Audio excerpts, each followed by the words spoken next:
और यहाँ सब प्रसन्न, ये तो बड़ी विषमता है। फिर सहस्त्रबाहु के समान कैसे हो सकता है धनुष तोड़ने वाला? और जिस समय सहस्त्रबाहु ने कोई कार्य किया तो क्या उसने अपनी गुरु आज्ञा से कार्य किया? ना, निज इच्छा से, स्वेच्छा से कार्य किया। और जबकि धनुष तोड़ने वाले ने धनुष गुरु आज्ञा से तोड़ा है, तो सहस्त्रबाहु के द्वारा जो कार्य हुआ वो स्वेच्छा से पूर्ण किया गया। और धनुष तोड़ने वाले के द्वारा जब धनुष तोड़ा गया तो गुरु इच्छा से, गुरु आज्ञा से तोड़ा गया। तो इन दोनों में बड़ी विषमता है। फिर सहस्त्रबाहु के समान कैसे हो सकता है धनुष तोड़ने वाला? सुने मुनि के वचन मुस्काने लखन। एक वचन और मुनि ने सुनाया, बोले सो बिलगाओ, सो बिलगाओ, बिलगाओ, बिलगाओ, बिलगाओ। अर्थात धनुष तोड़ने वाला समाज से अलग आ जाए अथवा विहाय समाज आ, ये समाज धनुष तोड़ने वाले से अलग हो जाए, या तो धनुष तोड़ने वाला समाज से पृथक हो जाए, या ये समाज धनुष तोड़ने वाले से अलग हो जाए। अगर ऐसा नहीं हुआ तो सारे राजा मारे जाएंगे। इस वचन पर जब मैंने चिंतन किया कि मुनि जी धनुष तोड़ने वाले को समाज से अलग देखना चाहते, इसीलिए कह रहे सुर में लगाओ, तो क्या धनुष तोड़ने वाला समाज से अलग नहीं है? विचार करें। धनुष तोड़ने की आशा लेकर राजा आए, टीप टीप के भूपति नाना आए सुन, देव तनुज धर मनुज शरीरा, विपुल वीर आए रणधीरा, सभी आए धनुष तोड़ने की आशा लेकर।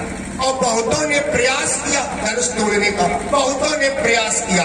तमकी ताकी तकी शिव धनु धरही, उठे न कोटि बहुत बल करही, जगय न शंभु सरासन कैसे, कामी वचन सती मन जैसे। भूप सहस 10 एक ही 12, लगे उठावन करहे न डाक। अब बहुतों ने प्रयास किया धनुष उठाने का, चढ़ाने का, तोड़ने का, लेकिन असफल रहे। कुछ प्रयास करके हार गए और कुछ हृदय से हार गए। श्रीहत भये हार ही राजा, कुछ हृदय से हार गए और कुछ प्रयास करके हार गए। जहां ऐसी स्थिति में धनुष तोड़ने वाला सफल हो गया, तो जहां सब असफल वहां सफल, और जो सफल हुआ उसे सफलता का प्रमाण पत्र मिला है। कैसा प्रमाण पत्र? उसके गले में जयमाला पहनाई गई। जयमाला की विशेषता क्या है? तो कर सरोज जयमाल सुहाई, विश्व विजय शोभा जय छाई। माने विश्व विजय की शोभा से सम्मानित किया गया है धनुष तोड़ने वाला, विश्व विजय की शोभा से विभूषित किया गया है धनुष तोड़ने वाला, विश्व विजय की शोभा से सुसज्जित किया गया है धनुष तोड़ने वाला, विश्व विजय की शोभा से अलंकृत किया गया है धनुष तोड़ने वाला। तो उसकी पहचान अलग है, उसका सम्मान अलग है। अब मुनि जी नहीं पहचान पा रहे हैं, तो इसमें धनुष तोड़ने वाले का क्या दोष? कह रहे सब मारे जाएंगे। अच्छा, कुछ मारे जाएंगे तो क्या मुनि की समस्या कम हो जाएगी? इस समाज के ऐसे बहुत कम है, जितने हैं उतने बहुत हैं। अगर 10, 20, 50 राजा मुनि के द्वारा मारे गए तो क्या मुनि की समस्या सुलझ जाएगी? क्या मुनि की समस्या हल हो जाएगी? क्या मुनि की समस्या का निदान हो जाएगा? अथवा मुनि की समस्या का क्या समाधान हो जाएगा? समस्या कम होगी कि समस्या बढ़ जाएगी? अभी एक टूटा है, आप कह रहे सब मारे जाएंगे। अगर कुछ मारे गए तो समस्या और बढ़ेगी। एक धनुष के टूटने पर मुनि जी कह रहे हैं न तुम्हारे ये है सब। चलिए, अगर मुनि जी हमसे पूछे लक्ष्मण तुमने कितने तोड़ दिए, तो हमें स्वयं में याद नहीं है कि हमने कितने तोड़े। याद क्यों नहीं है? जिस समय तोड़ने का क्रम हमने प्रारंभ किया उस समय कोई जोड़ नहीं लगाया, उस समय कोई गणना नहीं की, कोई योग नहीं किया। एक नहीं, दो नहीं, चार नहीं, 10 नहीं, 7 नहीं, शतकोत्तर नहीं, सहस्र नहीं, सहस्रोत्तर नहीं, कोई गणना नहीं, कोई जोड़ नहीं। फिर भी आप पूछे कितने, तो उत्तर भी दे सकता हूं। एक समूहवाची शब्द का प्रयोग कह सकता हूं, बहु भंग धनुआ मम बाल क्रीडम। हिंदी रूप तो बहु धनु ही दूरी लड़का, पर कभू न असृष। स्वामी जी, आपने कभी ऐसा क्रोध नहीं किया जैसा आज आप कर रहे हैं। अब मैं समझ ही रहा हूं, जब हमने बहुत तोड़े, उनसे आपका कोई लेना देना नहीं था, उनसे आपका कोई स्नेह नहीं था, उनसे आपका कोई लगाव नहीं था, उनसे आपकी कोई ममता नहीं थी। और जो आज एक टूटा है, इस पर आपकी ममता है। अगर ममता है तो जानना ये चाहता हूं स्वामी जी, यही हेतु, इस ममता का हेतु क्या है, कारण क्या है, कृपया आप हमें बताएं। यहाँ पर उपस्थित सभी नृपालों ने राजकुमार लक्ष्मण की वार्ता को अक्षरशः श्रवण किया है, ऐसा हमारा हृदय का विश्वास कहता है। आइए वहीं से प्रारंभ होते हैं जहां से राजकुमार लक्ष्मण ने आरंभ किया था। राजकुमार लक्ष्मण ने अपनी शैक्षिक अभिव्यक्ति पर जो अभिव्यक्ति की गुणवत्ता का प्रदर्शन किया है, विचार करने लगा। जिस व्यक्ति ने पाठशाला का दर्शन न किया हो, जिस व्यक्ति ने पाठशाला का दर्शन न किया हो, उसमें शैक्षिक गुणवत्ता का इतना भंडार कैसे? विचार करने के उपरांत यह दर्शन प्राप्त हुआ कि सठ सुधरे, सत संगति पाई। सठ व्यक्ति भी अच्छी संगति पाकर के सुधर जाया करते हैं। विचार करने लगा संगति में कौन है, तो चिंतन हमारा उस समय पहुंच गया जब महामुनि विश्वामित्र जी इनके पिताजी के यहाँ मांगने गए। तो सिद्धांत कहता है, अनुज समेत देहु रघुनाथ, अर्थात संगति राम की है। उसका प्रभाव यह है कि शैक्षिक गुणवत्ता में सुधार है। दूसरी बात यह रखी गई कि धनुष तोड़ने वाले ने अपराध नहीं किया।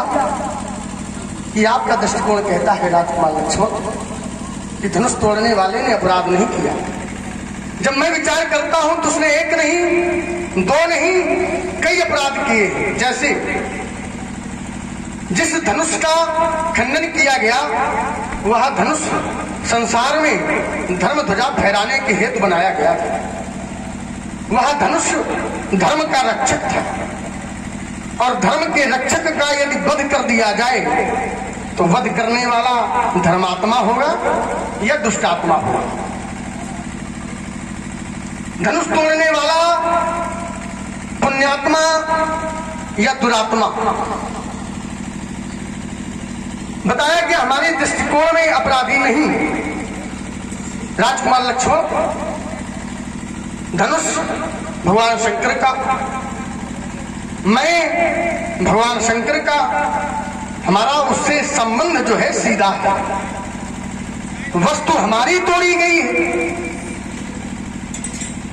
हमारी वस्तु का विनाश हुआ है।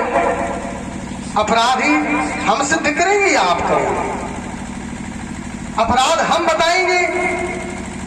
यदि समाज में कोई दो व्यक्ति आपस में लड़ जाए, आप लोग बताइए उसका जो परिणाम है, उन्हीं दो में से कोई बताएगा या कोई तीसरा बताएगा? आप लोग बताइए। तीसरा होना चाहिए ना, तीसरा होना चाहिए। धनुष और राम, ये त्रेता युग, 19वें त्रेता युग का राम है। कहीं और जाने की आवश्यकता नहीं है। एकोन विश्याम त्रेतायाम सर्व चक्रांत कृत विभो जामदग्ने स्थिता जग्गे विश्वामित्र पुरासरा। 19वें त्रेता युग में ये जन्मा राम, धनुष और धनुष तोड़ने वाले धनुष तोड़ने वाला और धनुष दोनों के बीच जब दंड का प्रावधान रखा जाएगा तो कोई तीसरा ही रखेगा। तो उस तीसरे को मुझे समझो। आइए दूसरा विवेचन देते हैं। आपने बताया धनुष तोड़ने वाले ने कोई अपराध नहीं किया, तो हमारी दृष्टि में उसने एक नहीं कई अपराध किए। दूसरा चिंतन तुम्हारा दिया गया, बोले जब कोई अपराधी किसी समाज में जाता है तो उसकी आरती नहीं की जाती है, उससे लोग सुखी नहीं होते। राजकुमार लक्ष्मण, यदि अपराधी की श्रेणी उच्च श्रेणी हो तो समाज के लोग भय ग्रसित होकर उसका सम्मान करते हैं, क्योंकि उससे वह डरते हैं, इसलिए उसका सम्मान करते हैं। हो सकता है ऐसा ही हो, लेकिन धनुष तोड़ने वाले का सभी लोगों के द्वारा सम्मान नहीं किया गया।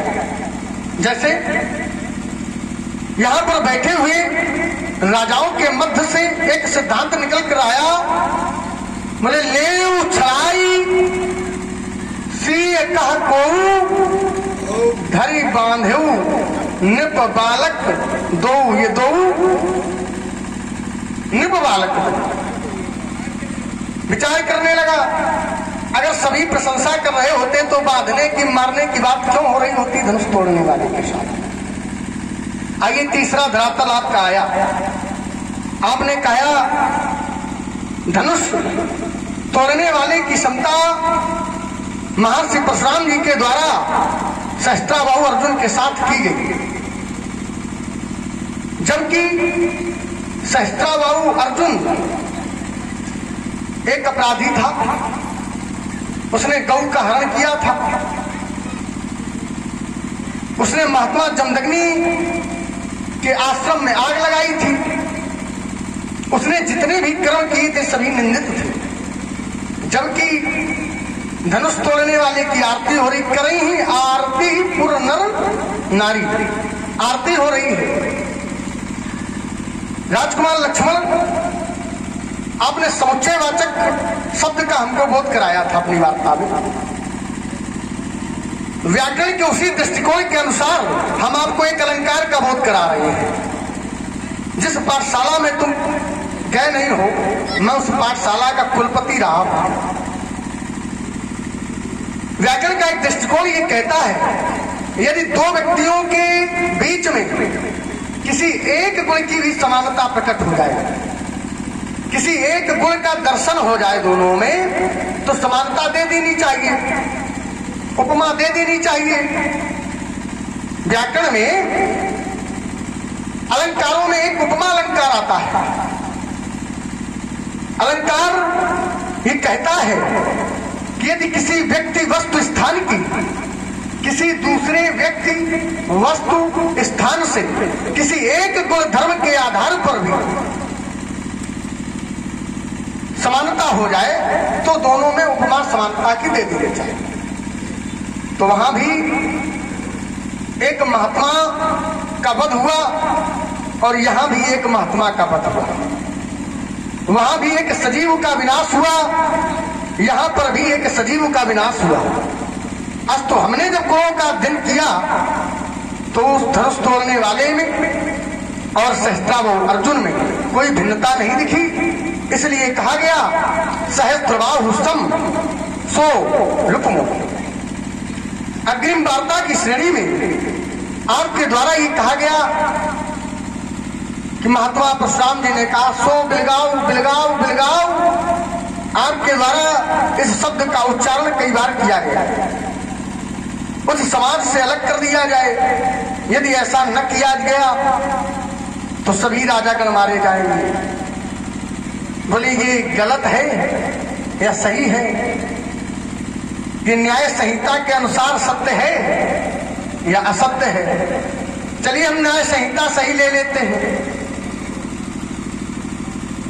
धनुष तोड़ने वाला इस समाज को छोड़ दे या ये समाज उस धनुष तोड़ने वाले को छोड़ दे? सिद्धांत लगाया था हमने, यदि ऐसा नहीं किया गया तब, कब? जब ऐसा नहीं किया गया तब मारे जाएंगे सब राजा। यहां पर किसी राजा के द्वारा नहीं किया गया ऐसा। वैचारिक मतभेदों के कारण हमारे सामने राम आया, हमने प्रश्न रखा था राजा जनक के लिए, कहूं जल जनक धनुष कई तोड़ा, उत्तर में निकल के आया हो यही क्यों एक दास। व्याकरण का एक सिद्धांत यह भी कहता है कि यदि प्रश्न में निश्चयवाचक सर्वनाम का प्रयोग हो तो उत्तर में निश्चयवाचक शब्द का ही प्रयोग होना चाहिए। हमारे द्वारा प्रश्न में कहा गया कहूं जल जनक, कहो मूर्ख जनक धनुष कई तोड़ा, धनुष किसने तोड़ा? उत्तर में आया हो यही क्यों। कोई मैंने चिंतन किया, कोई शब्द पर विवेचना की तो मैं अंतिम में पहुंचा।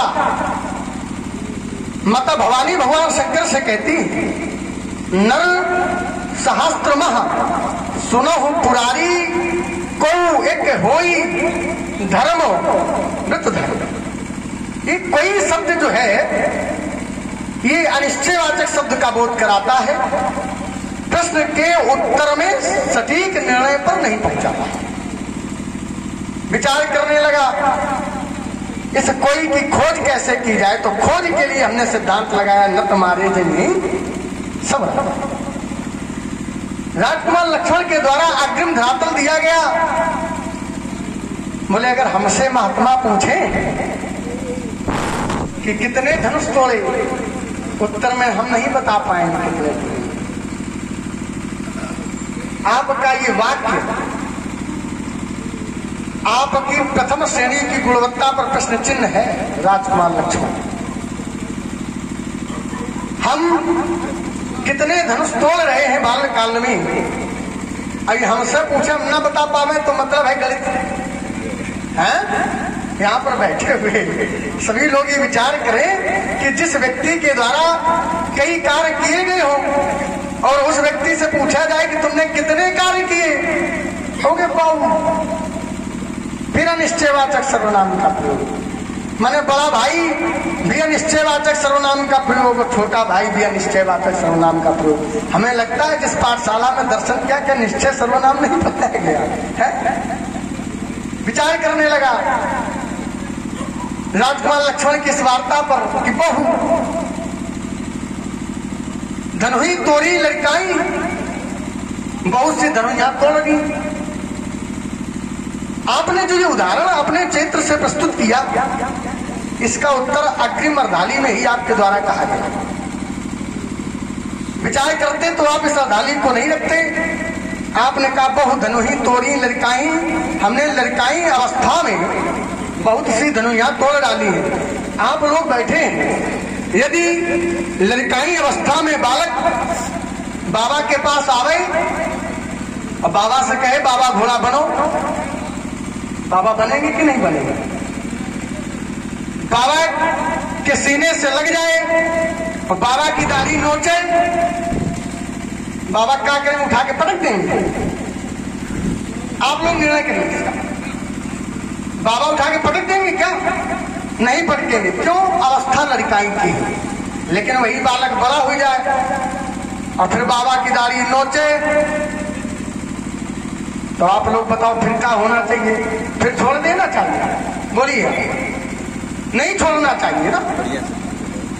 तो बाल्यकाल अवस्था में ऐसा कार्यक्रम किया गया आपके द्वारा। अब अगर वही कार्य अब किया जाएगा है, लड़काई अवस्था में कोई बालक तो किसी के घर में आग लगा दे, क्या उसके साथ दंडाधिकारी निर्णय करेगा? कहेगा अरे बालक है, छोड़ो, थोड़ा डांट दो, और वही बच्चा बड़ा हो जाए और फिर आग लगा दे, तो फिर समाज के द्वारा क्या निर्णय लिया जाएगा? फिर क्या निर्णय लिया जाएगा? क्या वही विधान, वही न्याय संहिता, वही दंड विधान, वही कार्यक्रम किया जाएगा? नहीं किया जाएगा। अवस्था के अनुसार उसकी व्यवस्था बदल दी जाएगी। विचार आपके उदाहरण में मैं अग्रिम धाली पर करने लगा तो उसमें कहा आप ही के द्वारा कबहु न असरिस असरिस ऐसा क्रोध। सिद्धांत ये सिद्ध कर देता है यहीं से क्रोध तब भी किया गया था जिस समय आप बहुत धनुही तोड़ी लड़काई, जिस समय लड़काई अवस्था में आप बहुत सी धनुइयां तोड़ रहे थे। क्रोध उस समय भी मेरे द्वारा किया गया था, लेकिन तब धनुइयां तोड़ रहे थे तो क्रोध भी धनुइयों के अनुसार था। अब धनुष टूटा है तो क्रोध भी धनुष के अनुसार। आइए आपका अंतिम बिंदु यही धनु पर ममता के हेतु। राजकुमार लक्ष्मण इस धनुष के माध्यम से हमने अपने गुरु भगवान शंकर से धनुर्वेद की शिक्षा प्राप्त की थी, इसलिए यह धनुष हमारे लिए एक श्रद्धा का विषय था, हमारे लिए पूजनीय था, हमारा मित्र था, हमारा बंधु था। इनके साथ मित्रता नहीं, ममता नहीं, आपने सिद्धांत लगा दिया यही धनु पर ममता। हमारा मानना यह है कि ममता ग्रहण करने योग्य नहीं है, ममता अनुसरण करने योग्य नहीं है, ममता त्यागने योग्य है। मानस की आधारी से प्रमाणित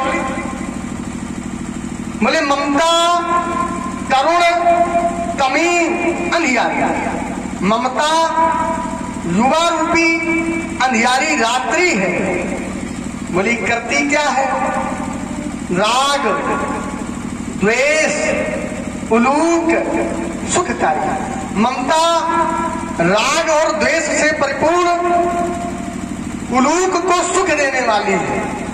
तो हमारा सिद्धांत ये है राजकुमार लक्ष्मण कि ममता ग्रहण करने योग्य नहीं है, ममता त्यागने योग्य है। इस पर जरूर चिंतन चाहेंगे आपके राजकुमार लक्ष्मण। आप सुधी राजकुमार लक्ष्मण है, कुछ चिंतन रखते हैं, आपसे इस पर भी चिंतन चाहेंगे। तो हमारा कहना यह है कि इस धनुष पर हमारी ममता नहीं है, हमारी श्रद्धा है। और श्रद्धा के लिए सिद्धांत कहता है भवानी शंकरौ वंदे श्रद्धा विश्वास रूपण। अस्तु अपनी वाणी को विराम, आपके सुंदर तथ्य की प्रतीक्षा में।